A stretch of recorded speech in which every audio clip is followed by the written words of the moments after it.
जब मैं इस सृष्टि में आया था तब समय का पारा केवल 4 युगों का था।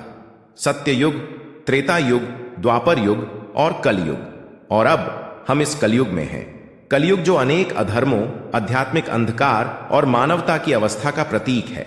कलयुग एक ऐसा समय है जब दुष्टता का प्रबल बल है, जब धर्म का विरोध है और जब मानवता का नीति निरपेक्ष अन्याय है। परंतु इसके बावजूद हमें यह याद रखना चाहिए कि हम सभी इस कलयुग के वास्तविक शक्ति हैं। हमारे अंदर वह आत्मा है जो अपराजेय है, जो अनंत ऊर्जा का स्रोत है।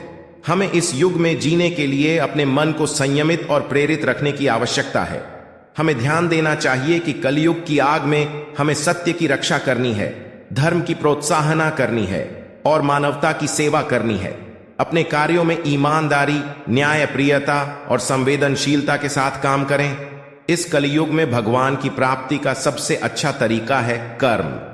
हमें सभी कर्मों को भगवान के रूप में स्वीकार करना चाहिए और अपने कर्मों के माध्यम से उनकी पूजा करनी चाहिए।